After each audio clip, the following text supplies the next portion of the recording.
Fine gray Washington, D.C. September morning. Welcome to Tech at State, you guys. Thank you so much for making the trek in here early in the morning. My name is Suzanne Hall. I work for the State Department. I'm in the Bureau of Educational and Cultural Affairs as Senior Advisor for Innovation. Great pleasure for me to be your weather girl today. We're here to kind of kick off the day. The e-diplomacy office at the State Department has been the main ones pulling this together, so I definitely want to give a shout out to Tim Hayes, who you guys will see running around over the course of the day. So you guys know the drill. Today we're going to be talking about data visualization. Thrilled to have a number of really interesting speakers, panelists, and others participating. We really look forward to these being extremely interactive events. So want you guys to, especially in the breakout sessions later, really share your thoughts and ideas. We're also live streaming, so hello to the online audience, and thank you to Matt Wally for doing that. For those of you who will be tweeting, we highly encourage that. The hashtag is Tech at State, and so we'll be looking for your shout outs. Everybody on Wi-Fi? Everybody been able to log on? More or less? Okay. For those of you who have not yet, there are cards outside with the sign-on, so please grab one of those. We'll have a coffee break later, so as you're falling asleep, we will recaffeinate you. And so we do have, those planned over the course of the day. Let me first thank a number of sponsors who have helped pull this together with us, and we're extremely grateful for.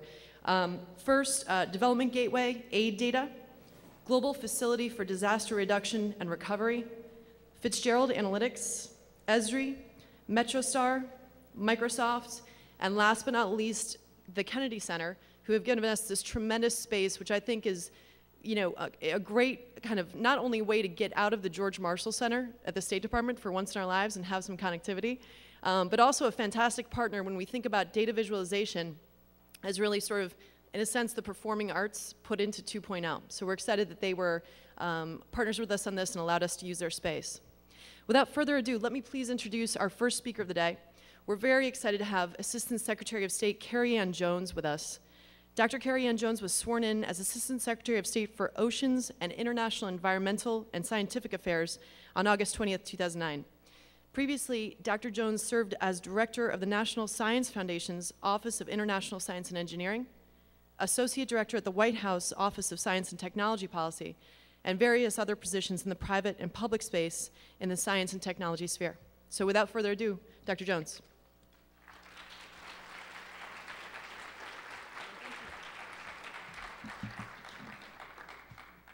Good morning, everyone, and thank you for that introduction. Welcome to Tech at State, and I just have to make a personal comment. I've worked with the U.S. government off and on for many years, and it is exciting to be at an event like this where you can see the change actually happening in such a session with so much new technology and so many new ways to communicate. Over the next 2 days, you will be able to explore the dynamic world of data visualization and how it's being used and how it could be used to inform policy and to communicate policy, and very importantly, to strengthen the interface between science and policy. There is absolutely no question that data visualization is a powerful tool. We live in exciting times for the dissemination of information and data. New technologies, new ideas, lines of communication allow us to make knowledge more accessible and easier for professionals to digest and use in their work.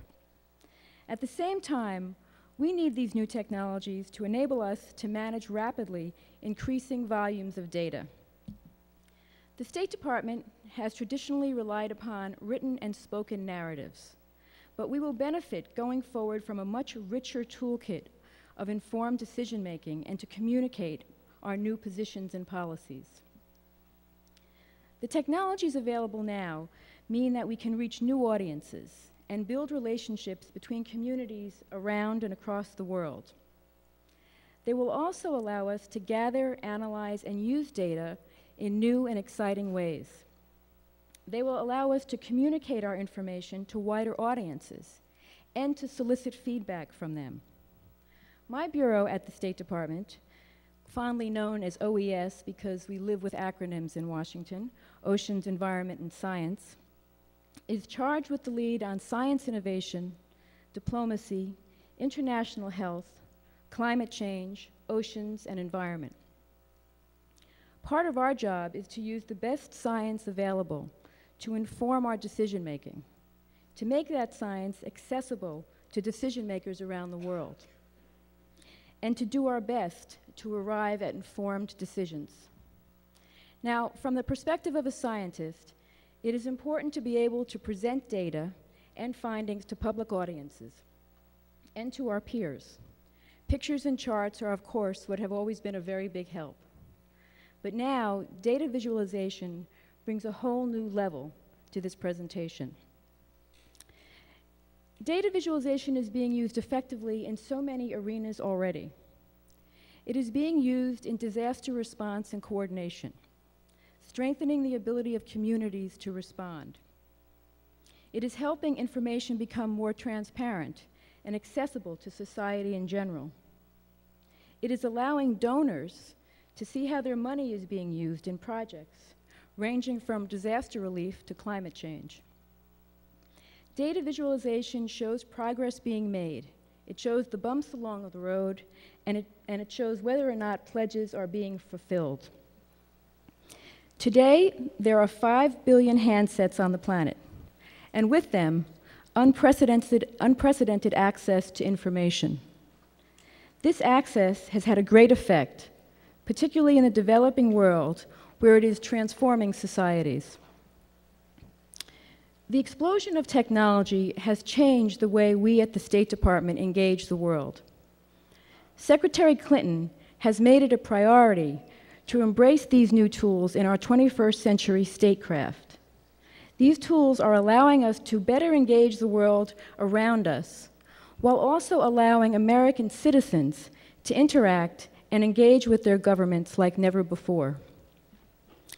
At the State Department and at USAID, we are employing data visualization to present information on many agency initiatives. For example, the public can go to foreignassistance.gov and can actually see how much foreign aid money is being pledged for the next fiscal year. This information is presented online in a user-friendly way and with a very engaging map. It's a simple yet effective idea that allows us to be more transparent and accessible to US taxpayers, much more accessible to the public. We are also using it to track trends in human rights violations and in our public diplomacy efforts. Data visualization is helping to provide clarity and focus in an age where the amount of information available can be often overwhelming. We are also continuing to make progress in the operational use of geospatial information science and technologies for both internal and external communication. This includes the use of digital maps, satellite images, geographic information systems, GPS data, and web-based mapping tools. Two examples of this are the well-established Humanitarian Information Unit in State's Bureau of Intelligence and Research, and the newly established Geospatial Geographic Information Systems Center at USAID. These centers conduct analysis of georeferenced data and information and produce maps and reports that improve the way we communicate internally between offices and bureaus, as well as externally in the work we do with our international partners. The Famine Early Warning System, known as FuseNet, integrates the diverse sets of data, such as weather and climate data, with economic and market trends to predict the potential for famine, and thereby extend the time available to prepare and mitigate the impacts. USAID's Geo-Management Information System website is another excellent example of our work with international partners, which allows users to review, query, and generate reports and simple maps of USAID's humanitarian and infrastructure building activities in the West Bank and Gaza Strip.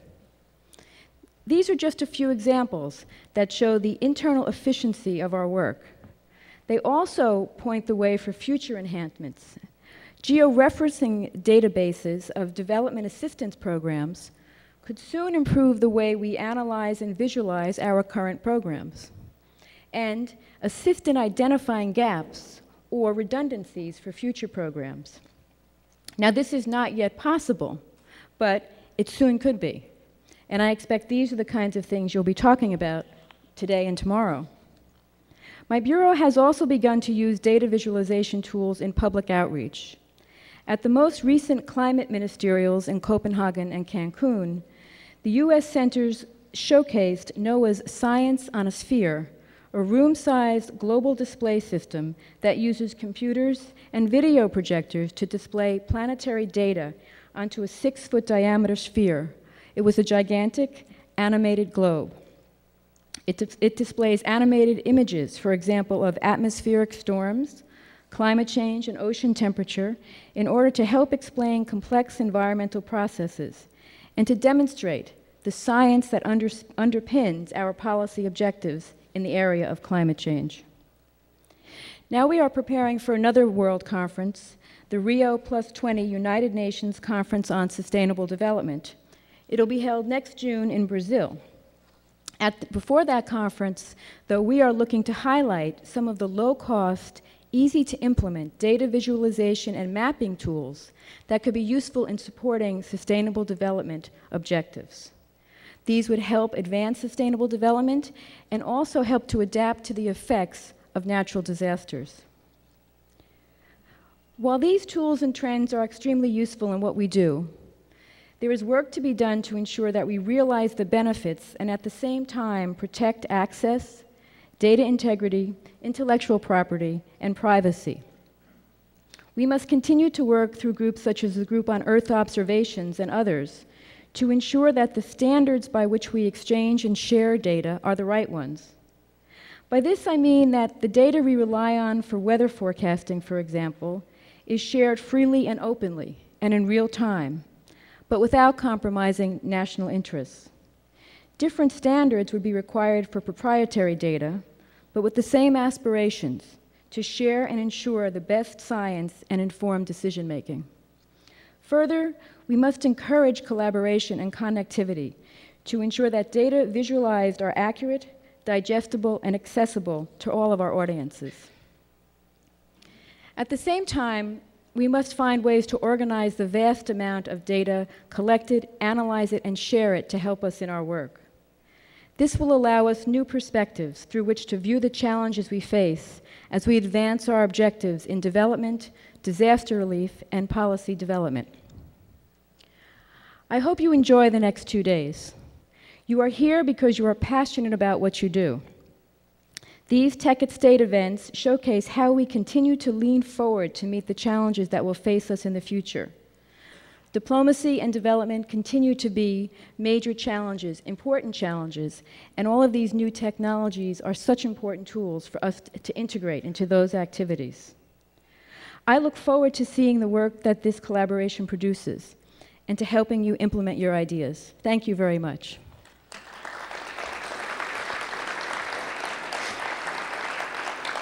Thank you. I now have the honor of introducing the keynote address, which will be delivered by Dr. Edward Tufte. Dr. Tufte, as many of you know, is a pioneer in the arena of data visualization, and he has spent years working to make content, information, and data accessible, understandable, and usable to the audience who use it. The New York Times has described him as the Leonardo da Vinci of data. He has taught at Yale and Princeton. He wrote and designed and self-published The Visual Display of Quantitative Information, Envisioning Information, Visual Explanations, and Beautiful Evidence, which have received over 40 awards for content and design. And last year, he was appointed by President Obama to serve on the President's Recovery Independent Advisory Panel. Please join me in welcoming Dr. Tufte.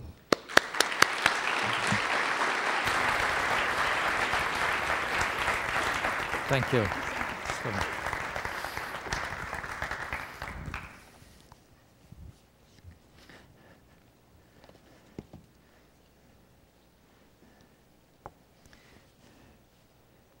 The goal of analytical design is to make people smarter. A good start is to make our information displays worthy of the routine capabilities of the human eye-brain system. About 5 or 6 years ago, those capabilities have been measured in quite a direct way by assessing the information throughput of the optic nerve, which far exceeds AT&T's information throughput. The light comes in to the lens, is focused on the retina, and there the retina in effect is made from brain cells. Right there, seeing and thinking start to become one, and the results of that processing go via the optic nerve to the brain. The optic nerve carries 10 megabits per second, times 2, since there are 2 optic nerves. For most of us, it might be in 16-bit color. Those of you who are artists or designers probably see an 18-bit color. And it's all, of course, providing information about 3 space as well. And that's accompanied by a fairly powerful, still a very powerful editor, that's our brain, that edits, forgets, chooses, selects, summarizes, focuses, and all the other 400 or 500 verbs that the brain engages in. The optic nerve, the eye-brain system, has approximately 1,000 times the resolution of a standard PowerPoint slide. There's a long way to go to make our displays worthy of the routine capabilities of the human eye-brain system. Here's another way to put this. Can we make our screens and our presentations of information have the information throughput of the sports page? ESPN, their tables average 150 to 200 numbers and 30 nouns per table. The average number of numbers on a government slide is 12. So ESPN is having about 15 or 20 times the data resolution of the average government slide. Or can we go to a higher standard and bring our analytical displays up to the level of real science, up to the level of an article in the two rockstar journals in science, either Science or Nature, or the Public Library of Science. There you will see in those journals the best visualizations in the world. Not at a visualization shop, not at a supercomputer center, but by practicing scientists who are publishing in the best scientific journals in the world. If you want to see great visualizations, go there. What you have are very smart people publishing in a leading journal. They have very substantial research resources. They have enormous amounts of data, and they have no space. When Watson and Crick published their report on the discovery of DNA, the journal Nature gave them a page and a half to report. And so you have these smart, ambitious, data-rich people who have no space, and they really pack their displays to show off all the information they've collected and they're finding. And they do in these displays whatever it takes. They mix up words and tables and graphics and pictures and sock puppets and everything, videos and everything they possibly can do.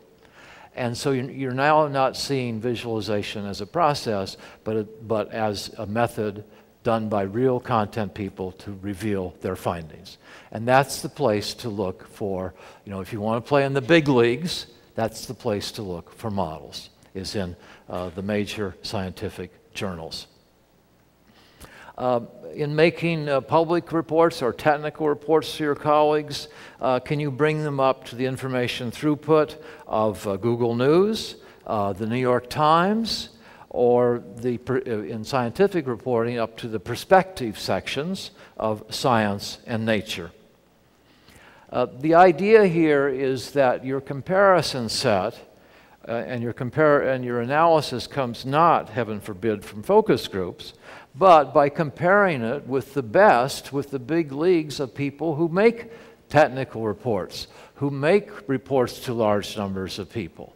And so your comparison set then would be, if you're making reports to a large number of people, well, go to places that do that engage 10 million users a month or more. The New York Times website, the Google News. That should be the metaphor. It shouldn't be software. It should be people who do, well, reporting. That's what they do. And they try to maintain the integrity of the content as it comes from the hardcore data people on through interpretations by including, for example, diverse sources, as they do in the news, all kinds of material. They have graphics. They use what are called sentences in their report, which accumulate into what are called paragraphs.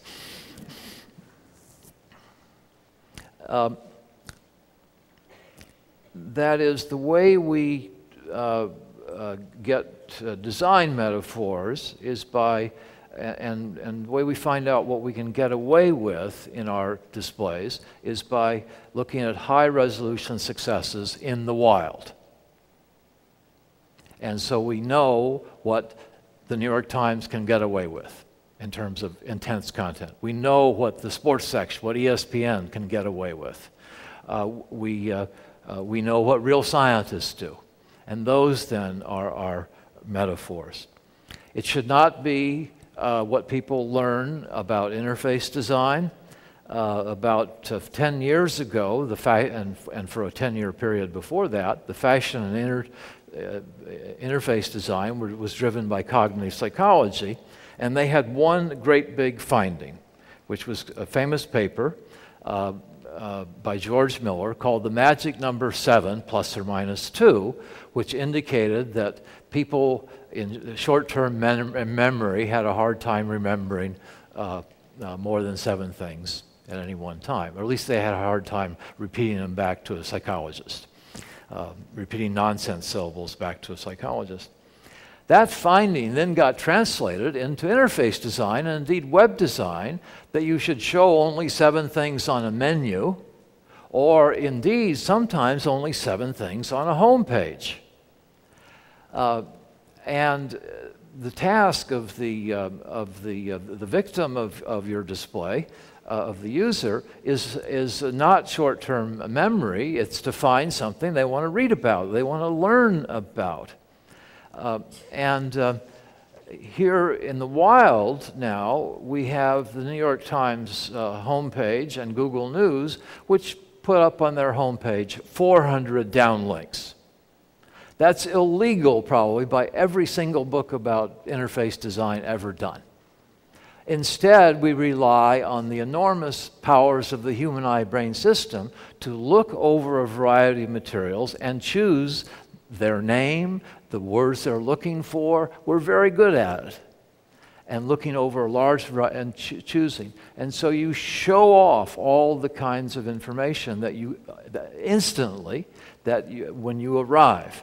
And the New York Times does not begin its news with a 5-minute speech by the publisher of the Times, welcoming them to the Times. It begins with essentially access to 400 news stories immediately on the homepage. There's no fooling around. Or Google News. And we know it works simply by that they are successful in the wild. Neither of those were designed by doing user testing or focus groups or anything like that.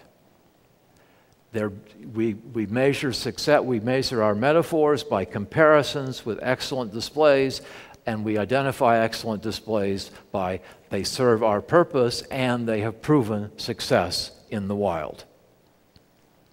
This is essentially Apple's strategy of design. Johnny Ive, who done the industrial design and some interface design and all the things you've heard about in the last 10 years from Apple, was asked in an interview on the BBC a few years ago, can you tell us how you use focus groups at Apple? He said, we don't do focus groups. Steve Jobs was showing off the first iPad to the Washington Post and the New York Times and the reporters a week before it was announced. And they asked him, what kind of consumer research did you do in designing this magical device? He said, the job of the customer is not to design the stinking product. He probably didn't use the word stinking, however, he used another word. The job of the customer is not to design the product. That's what we do. Again, note that that promotes a coherence and integrity of design. Focus groups is one of the things that provokes featureitis. We get all this list of things that people supposedly want. Featureitis has swamped more government projects than probably any other problem there is.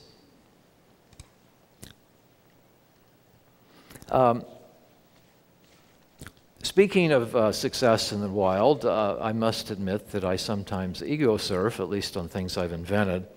And about 2 months ago, I put the word Sparkline, which is we're about to hear about, which is a data graphic. I invented it 12 or 15 years ago into Google.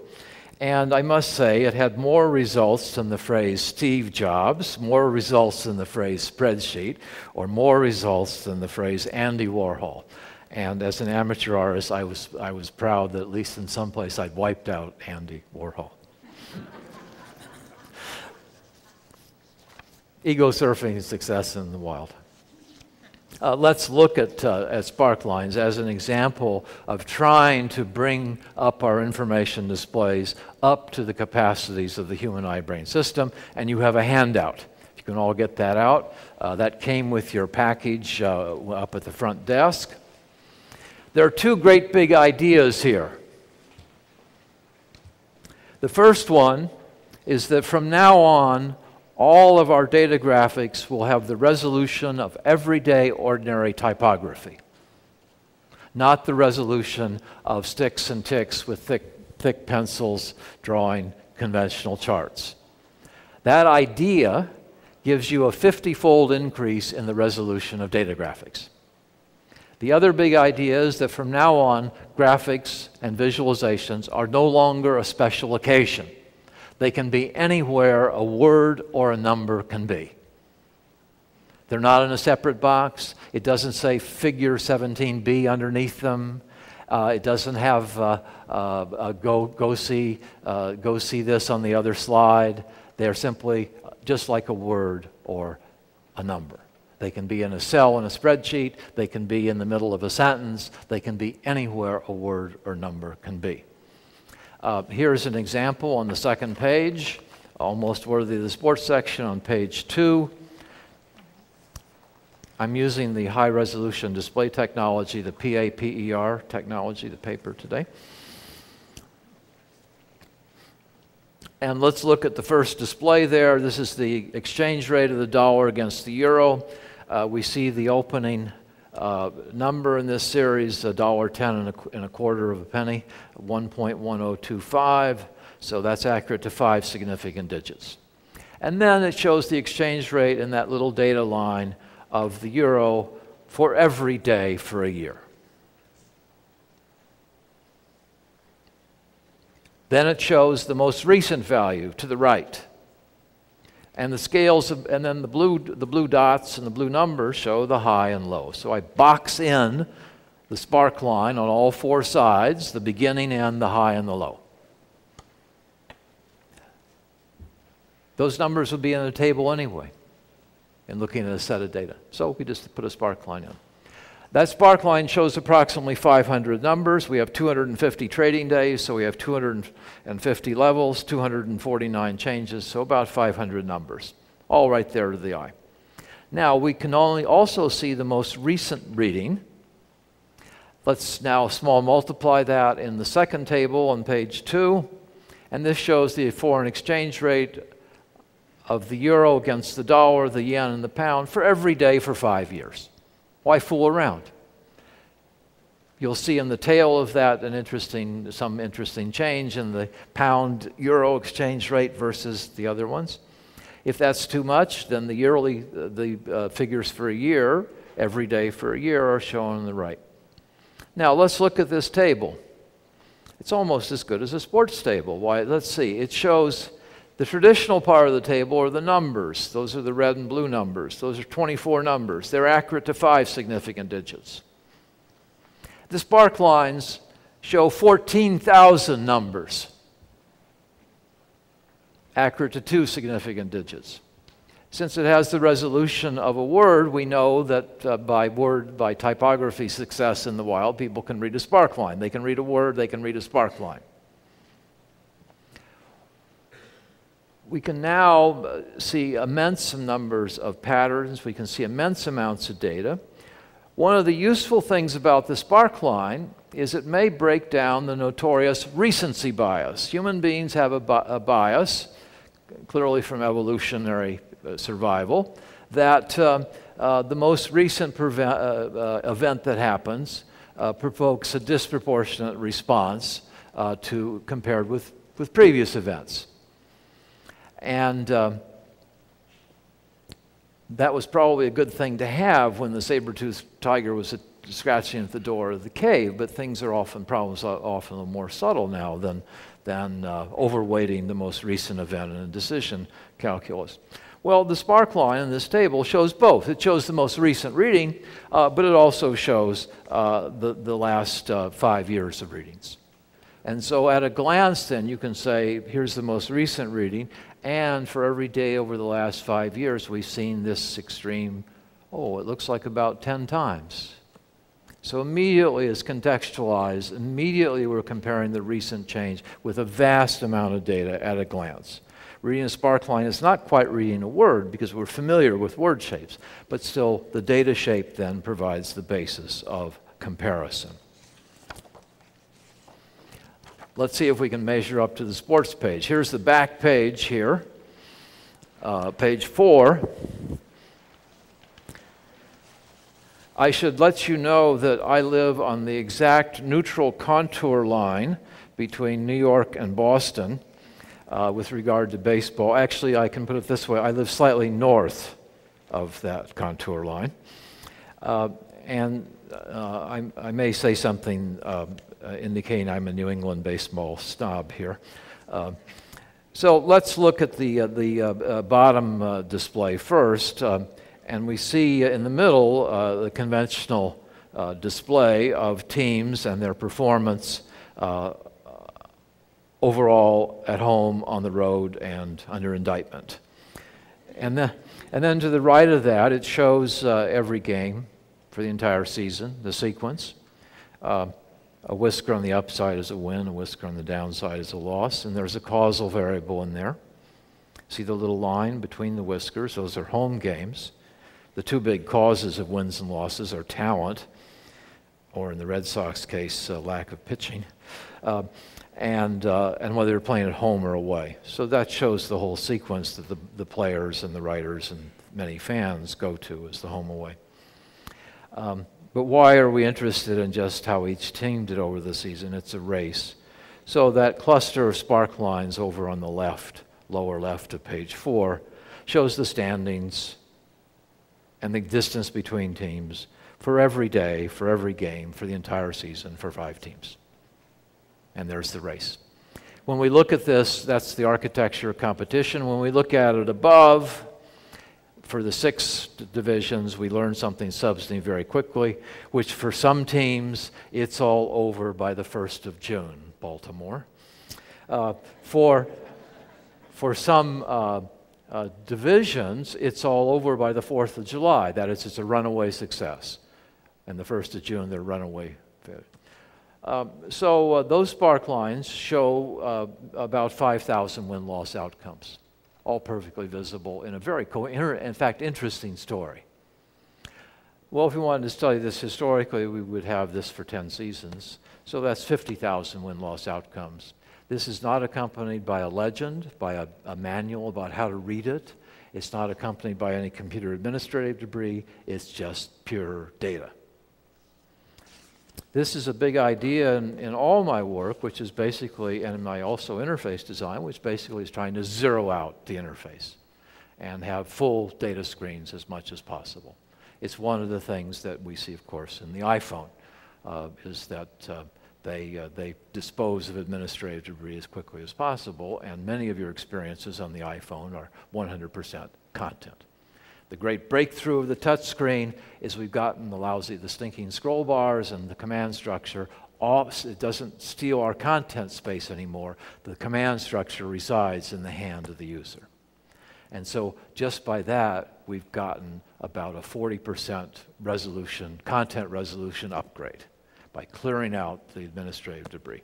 I expect in 3 or 4 years we'll be like classical pianists on doing finger touches on touch screens.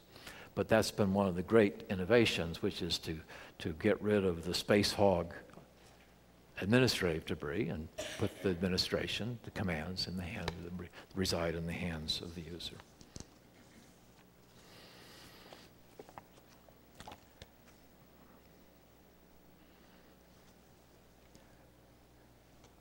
I've had quite a bit of experience in the government in Washington the last couple of years, and before that in some big companies. And I think that what I say here is true both of the government and many big companies. The average government website and technical presentation involves a Dell laptop screen showing a PowerPoint slide designed by focus groups to accommodate the disabled and the PR staff, which wants 3 logos on every slide and no more than 20 words per slide, and it has 42% computer administrative debris, 10 mysterious features, and uses proprietary formats that are proprietary even to themselves. What have you all gotten yourself into with that? The point of these displays is to make people smarter, for heaven's sakes.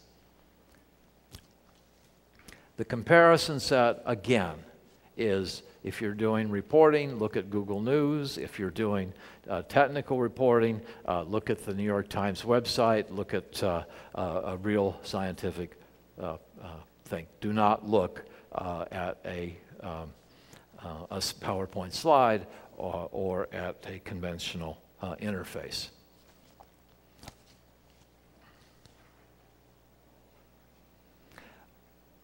The goal of all my work has been to make people smarter. Make people smarter, at least analytically. Perhaps a bit more skeptical. Another goal is you can think of statistics is learning from experience. And it's I try to make people smarter and learn more from that experience. I have also conducted on the side, which is only about 5% of my work, the war against stupidity either in statistical analysis or in displays. But 90 or 95% of my work is on the positive side, trying to make people smarter. So the purpose of an information display is to assist reasoning and thinking about information and evidence. That's a very powerful idea. That is, it's entirely about the content and the intellectual acts that the user performs on that content. That is, it's all about the surface. It's all about the content and intellectual activities of the user. And that's where the trouble begins, with the word user. There are only 2 industries that call their customers users: illegal drugs and software houses.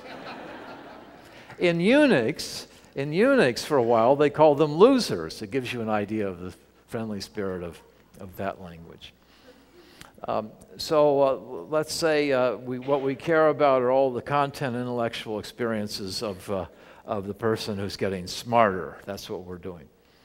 This idea, the follow-up to it is then that if we're concerned about analytical thinking and information displays should support analytical thinking, then and should be designed to analytical thinking, then our design principles are identical to the principles of analytical thinking. So one thing, every statistical problem, every data problem involves making comparisons. That's the intellectual act. Okay, then we have the design principle. Show comparisons. serious analysis is always trying to understand causality or explain something. Okay, so that's now a design principle. You take the analytical task and turn it into a design principle. Show causality, mechanism, explain something. I'll go through that in more detail. This idea has enormous implications. It says it's not about the software, it's not about pitching, it's not about the operating system, it's not about censoring and denial, it's not about monopoly legacies, it's not about confirming prior views, it's not about logos, it's not about administrative debris. It's about intellectual operations performed on content, and that's all it's about. That suggests a design process, which is outside-in design, that we design entirely and as much as we can from the surface. And so in a practical situation, it means getting our best analysts together, getting them the highest resolution screen they possibly have, and letting them kludge together what they want to see. And then, and only then, do we ask the world, is there some software that supports this? And the choices of everything is driven either by that hardware specification or by the content people. That's surface first. The joke about that's how they do it. They design the surface first. The joke about Apple is they actually design the package first. I mean, they're so elegant and so wonderful, but they design the surface first. Virtually everything in the government is done differently. Essentially, the government referees among software houses, each having an application solution, desperately looking for a problem to solve.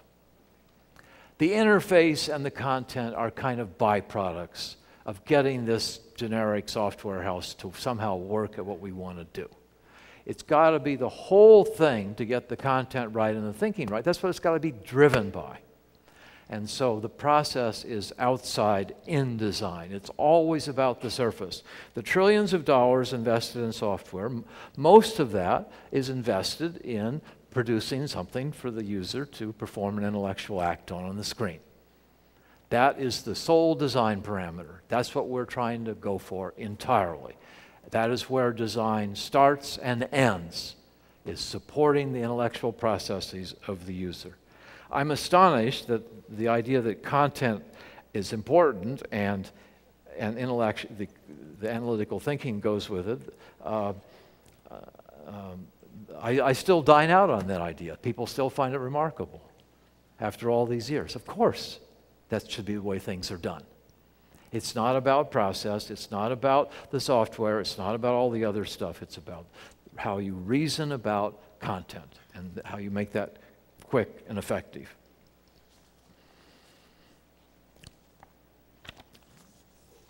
Let's look at the design principles driven by intellectual tasks, and the example that I'll use to show those intellectual tasks and design principles is the lovely French invasion of Russia in 1812. If you can all get that in front of you, please. You have a poster. This is the story of the War of 1812, and this is War and Peace as told by a visual Tolstoy.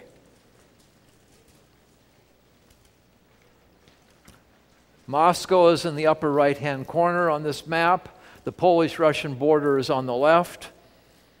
And you see the tan flow line moving, crossing into Russia over on the west, moving to the east, to our right, to Moscow. And the flow line shows the path taken by Napoleon's troops, and the width of that shows the number of surviving soldiers in this disaster. They began with 422,000 troops in the far west there. We follow the tan flow line in, some flanking troops break off, 100,000 reach Moscow. The dark line is the path of retreat out of Moscow, moving to the west to our left. The catastrophe continues as the soldiers die. The line of retreat is briefly thickened as some flanking soldier troops rejoin the retreating army, but you'll see that half of them fell through the ice of the Berezina River and drowned. That's that discontinuity. And they arrived back where they started with 10,000 survivors.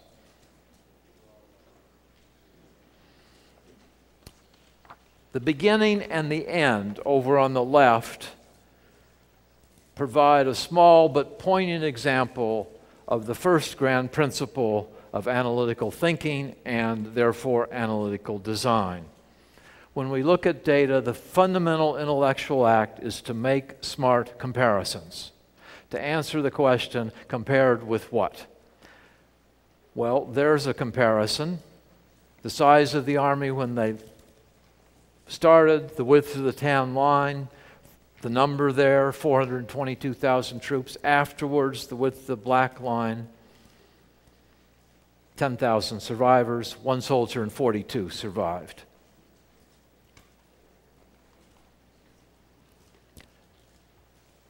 Comparisons are very important for entities that deal in billions and trillions of dollars. I tried to get, unsuccessfully, to have people have some concept of what is now about $820 billion in stimulus spending. So here are some comparisons. You could buy every house in the country a new screen door. You could buy every resident of China the complete 36 CD set of Elvis Presley's recordings. The stimulus is 1/7 of Iraq and Afghanistan. That gets you, that's interesting. 1/7 of Iraq and Afghanistan. So comparisons help us judge these impossible qualities. They show befores and afters, and they're the fundamental act of thinking about numbers.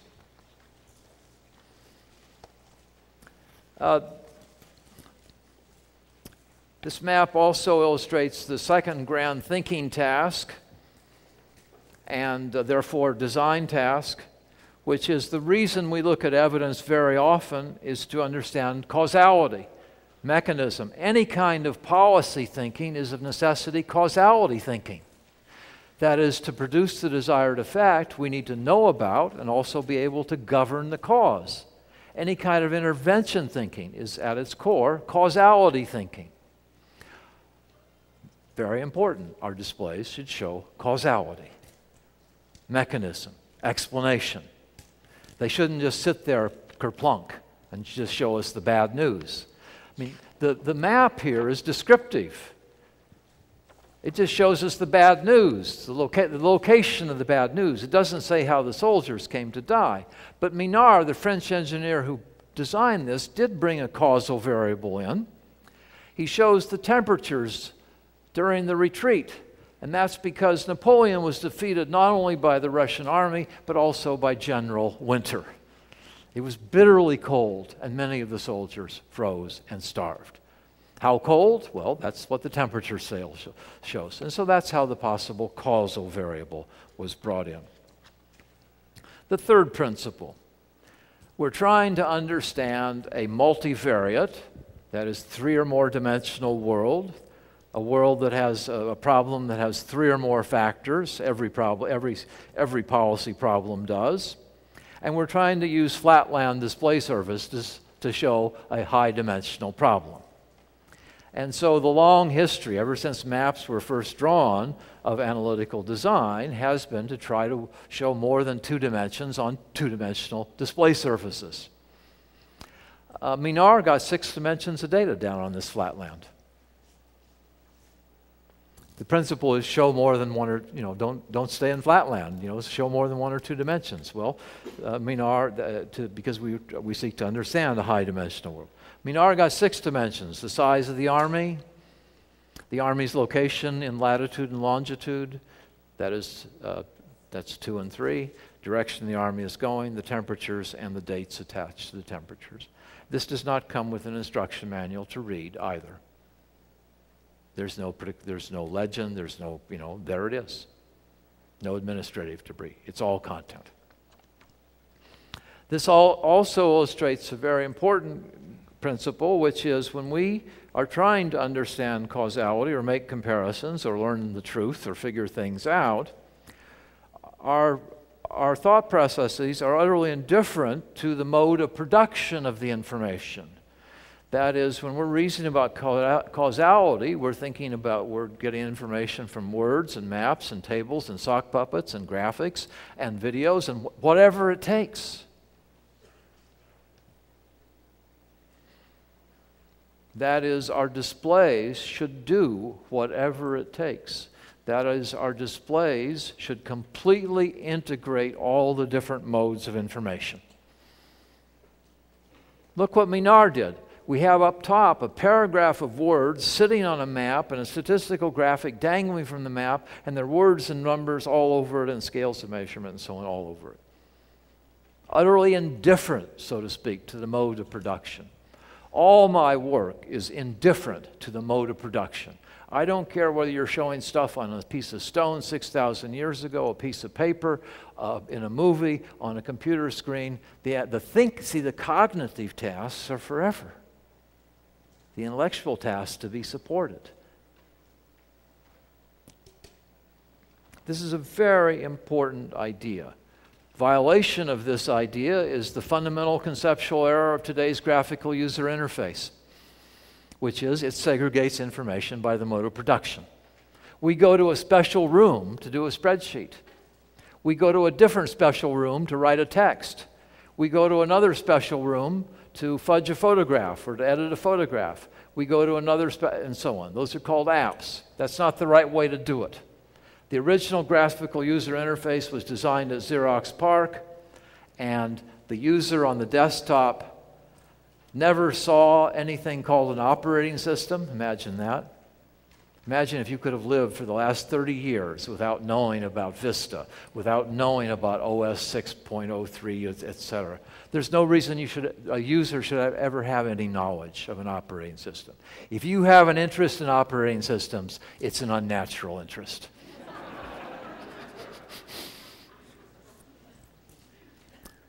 In addition, there were no apps in the original graphical user interface. It was a documents-based interface. So you're typing along and you want to show a picture. You click on what's called a property sheet and you place and edit the picture in the document itself. You don't go through a special room through a proprietary format, do something only on that, and then come back through a proprietary format. Or if you want a spreadsheet, you click on the spreadsheet. It puts it in the document itself.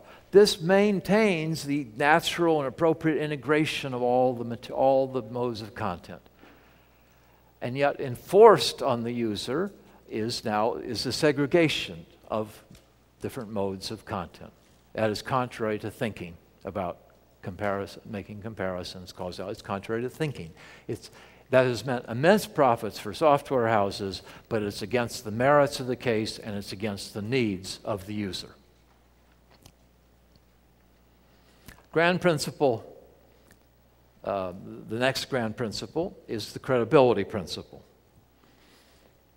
We, as consumers of presentations, we need to understand the presenter's story and decide whether we can believe them or not. We're trying to assess their credibility. Are they competent? Are they malicious? Are they conspiring against us? I'm a great believer in the idea that incompetence is a better explanation than conspiracy or malice. Okay, I think incompetence is underestimated and malice and conspiracy is overestimated in the world. And so consequently, as a presenter, you have two things to get across. One is your story, and secondly, whether they should believe you or not. A good way to be believed is not to have lied to your audience last month. That is, in other words, his reputation for credibility. Another is to say where your information comes from. Who's paying for this? Who is involved in this? Minar begins the best data graphic, certainly the 19th century, and maybe some other centuries as well. He begins up at the top with two paragraphs that are essentially pure documentation, sourcing. He talks about the 5 data sources that he got the material from. He says who did the work. He says who printed it. He talks about a data difficulty. That's the lead. Because there's several reasons maybe why. One, he was a great engineer.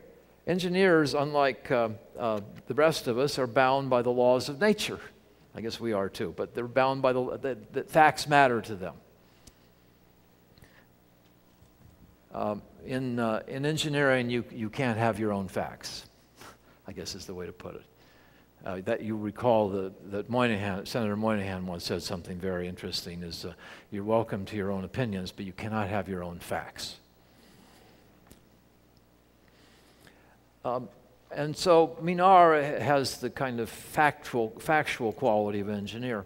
The other reason, though, is he wants to establish that the data sources are independent of his own points of view, because what he is doing here, and the reason he made this, is this was made as an anti-war poster. Right from the start, it was meant as an anti-war poster. He hated war, he had experienced it in Europe, and he wanted to show the terrible costs of war. 400,000 in the French army dead. This leaves out the Russian army and the civilians there, and that takes it up to 1 million people, which was, it's a lot of people, period, but it was really a substantial part of the big population of the world at that time as well. And so he wants to establish, he doesn't want quibbles over the data, so to speak, to deflect his message. And so he establishes the sources are these, here are their names, I didn't cook this data up. He's also established I'm sensitive to discrepancies in the data, so it establishes, you give people, you're trying to convince people you know what you're talking about. And that leads, the fact that it's an anti-war poster leads to, that story leads to the most important thing of all. This brilliant display was done by somebody who had a great knowledge and a great passion about the content. It's an absolutely brilliant design, and it was driven, though, entirely by content. That's why he made it as an anti-war poster. That's why he made it. He had, of course he could draw and see and count. He had those skills, but what made this what it is and what made it so remarkable is it's a very powerful anti-war document in a very small space. Completely accessible. No legend to figure out what it means.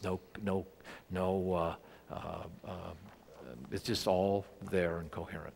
And so it illustrates these 6 fundamental ideas that are turned into design principles.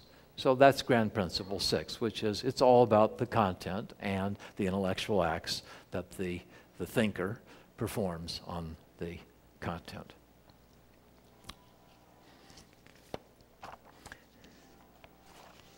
I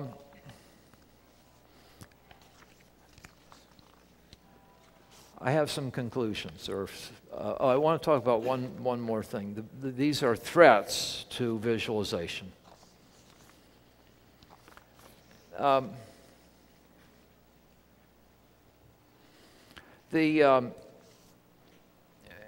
the credibility.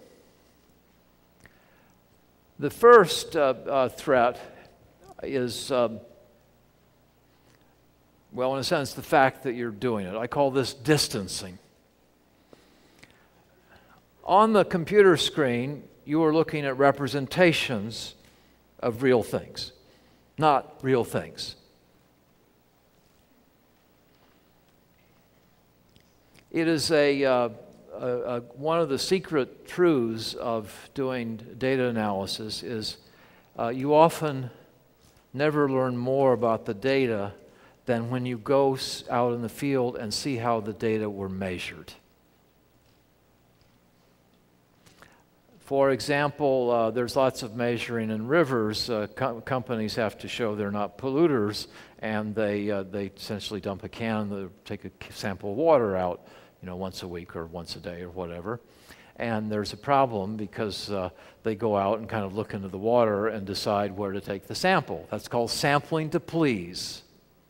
Well, we just learned a lot about the whole policy situation there and how we monitor things, and maybe we need independent monitors, et cetera, by going out and seeing how the data were measured. You are also checking up on measurement, but you're going to learn a lot more things by being in the field, by doing the detective work. Distancing, so it's contrary to distancing, it's being there. One of the great grand truths in many things is just show up. And I think on the computer screen is not always showing up, your distance. The second big threat is that we have one more excellent tool for cherry picking of evidence, for cherry picking of information. Cherry picking is probably the biggest single threat of all to any presentation. People have much more material they can possibly show you, so they have to sort it out. Well, what they're reporting the product of the evidence or the product of their evidence selection? You see that distinction? Is it the product of information, or is it grown out of just how they selected the information? Did they cherry pick the information? This is hard to identify, cherry pickers in presentations. It's the single biggest threat to learning the truth from material. Maybe the data sets you get have been cherry-picked, have been chosen in advance. That would be an example of, pre-editing, cherry-picking. Or the report is made. Or that once you have an idea, then you look at all the rest of the data through those lenses. You can't see anything else. You make a case by, that's again, a cherry-picking. This is the single biggest threat to learning from any data display, from any evidence, is how the data are, which data are examined, and then what material is reported, how cases are built. As a consumer presentations, a very good sign of that you're in the hand, there are a couple of signs that you're in the hands of a cherry picker. First, it's the report is too good to be true. Real evidence has always got issues, but that any skeptic would know about. If it seems too good to be true, maybe you're in the hands of a cherry picker. Another key way is they won't reveal their sources. They won't let you see the underlying data set. They won't give you a link to the underlying data set for fear that somebody might poke around in it and see that the presenter had chosen the material selectively. They have all kinds of excuses for not showing you the data set. It's proprietary. It's top secret. It violates HIPAA, health privacy. It's unpublished, and we may be able to publish something. We have to wait until something is published. And the real jerks, the meatheads, will make an awful joke, and they will say to you, if I were to tell you where I got this information, I'd have to kill you. And you say, you are a cherry picker. And so that's a way to... But this is an extremely important thing, that you're just not developing a tool that is used essentially to make stronger and stronger wrong, untruthful cases. And you've really got to think about that and how you can build into your tools, and also in your presentations, defenses against cherry picking, and also provide evidence to your audience that you're not a cherry picker. One good way is external review, external, unbiased, independent, saying this presentation's okay by an unbiased external observer. To conclude, many of the people in this audience, they do either real science or they do social science. Real science, I would chide my colleagues at Princeton and Yale who were real scientists. I said the social science stuff is really much more difficult, and they would look aghast, and I would say, because you all have, you know that every single thing that you see is a product of a universal law of nature that governs or describes the behavior of every single particle in the entire universe. You have a gold standard. You have it easy. On the other hand, human behavior, we often try to find causal links in order to stop them, to change them. So there aren't laws in some sense, or at least there may be some laws, but many things we're intervening to find, we're finding associations that exist empirically in order to stop it. Social science is very difficult. People have been doing it for a long time. You want to be careful about doing amateur social science as a part of a policy thing. Yes, we want evaluation, but your job, your fundamental thing is not doing visualization, not doing social science, but causing something appropriate to happen in the real world. I've always thought my colleagues were a little bit, in the academic world, would pre-specify, say, a method before the problem. And in fact, they would say they would have approach to methods. So they would write on topics like approaches to visualization for world peace. And mainly write about approaches or perhaps visualization and never quite get to the performance, the product of universal world peace, whatever that may be. There was a preoccupation somehow with approaching and process, at least in the academic world. I doubt if any of you in either the corporate or government world have a preoccupation with process. The second point is one of the best skills that you can develop in the face of the enormous amount of data is not a software tool, but rather cultivating in your own mind a sense of what is relevant. A sense of relevance. Being able to look over a complicated problem and identify factors where you can intervene on, factors where you can't, of what to do to maintain focus. I guess I've known one genuine mutation in my life. There are lots of smart people in universities. This person was smart differently. And I think one of his biggest skills was he could approach just about any problem and look over the scene, and within about a half an hour was making original contributions to that field, which had not been his field up to that moment. And I think it was he could identify leverage points, causal links. It must be a property of really good administrators, which have, corporate presidents. They must pay them so much for some reason. To be able to choose. It certainly is a property of Steve Jobs with the incredible intense focus on just a few products and not letting anything get away. I wish I had a little set of recipes. Good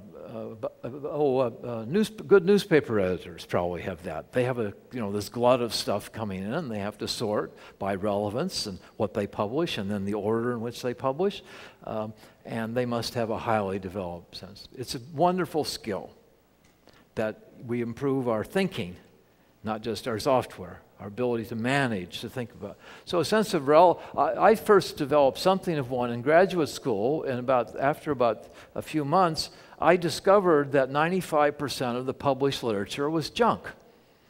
What a relief. The trick was to find what was relevant, the 5 best percent, and celebrate it and learn from it. Why is this so good? What do they do there? That was immensely powerful. I think a sense of relevance is for people who have a somewhat longer time horizon. That would be an example of that. But that's all. I don't know any more about it. I wish I had a little recipe. You might recognize people who have that and see what they do. That they're able to scan a complex scene and make something of it, and intervene, and perhaps have some consequences. The next final point is the thread of cherry-picked evidence, which is universal and applies to all methods, and here's the way to put that. Once you have a point of view, all history will back you up. because you can rummage through now all of history, all of the data set, and make your case. It happens all the time. Once you have a point of view, all history will back you up. How do you protect yourself against that threat? Well, maybe you write down a list of all the problems with the analysis, or try to come up with contrary interpretations, or maybe you just got, you went down the wrong road. But that is one of the great grand truths of all time. Once you have a point of view, the brain, now can economize, doesn't have to figure things out. It just files things consistent with that support that point of view. Once you have a point of view, all history or all your web surfing will back you up. Finally, if your display isn't worth 1,000 words, the hell with it. Thank you very much.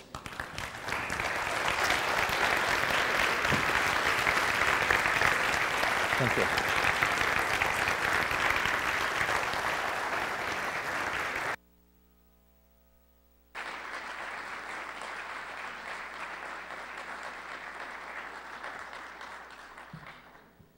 Dr. Tufte, thank you so much. That was tremendous. I don't think anybody in the audience is sad right now that the coffee break has had to slip a little bit.